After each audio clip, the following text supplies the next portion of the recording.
Halo sobat, sedulur semuanya. Selamat datang di channel YouTube favorit Anda, channel Indonesia News. Kali ini kami akan menyampaikan berita terbaru, berita politik, berita olahraga, maupun berita selebriti.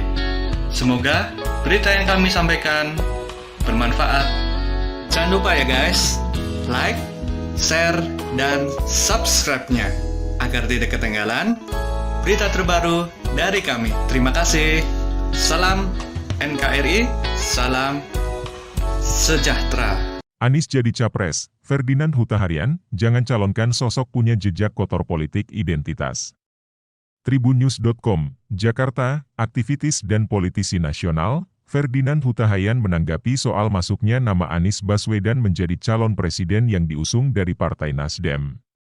Dia menuding ex-gubernur DKI Jakarta itu punya jejak kotor politik identitas.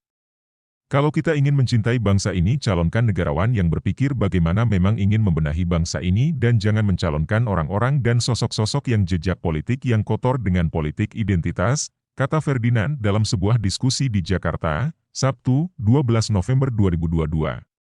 Ferdinand menuturkan bahwa politik identitas yang semakin memanas merupakan ancaman nyata di dalam pemilu 2024.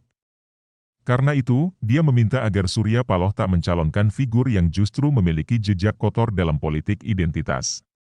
Karena ancaman kita itu sekarang adalah politik identitas yang semakin memanas dan semakin menghangat dan berpotensi menimbulkan konflik di tengah masyarakat dan ini akan menjadi benturan konflik horizontal di tengah masyarakat kita.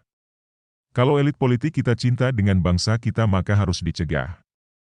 Hentikan dong mengusung pion yang justru akan menjadi bertempur dan petarung di lapangan, ungkapnya. Oleh karena itu, Ferdinand meminta agar para elit politik untuk bisa mencalonkan sosok-sosok yang mencintai bangsa. Ex-politikus Partai Demokrat itu menuding, Anies bukanlah sosok yang memiliki rekam jejak negarawan. Kalau para oligarki ingin mengusung pion maka usunglah pion yang mencintai bangsa juga. Jangan yang menghasilkan konflik perpecahan di tengah masyarakat kita.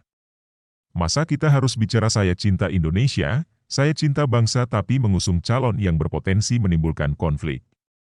Janganlah, tukasnya.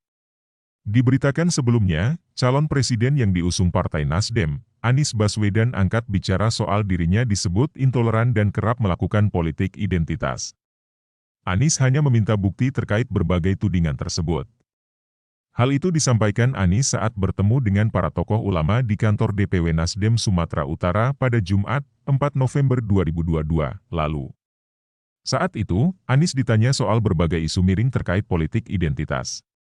Saya sering menyampaikan, jangan di-counter. Jadi kalau Bapak mendengar bahwa misal dikatakan, Anies tidak toleran, diskriminatif, Anies tidak bersahabat, maka Bapak jangan jawab, Anies bersahabat, Bapak tanya saja, bisakah ditunjukkan buktinya? Karena kalau tidak bisa ditunjukkan buktinya, maka pernyataan itu batal demi akal sehat, kata Anies, Jumat, 4 November 2022.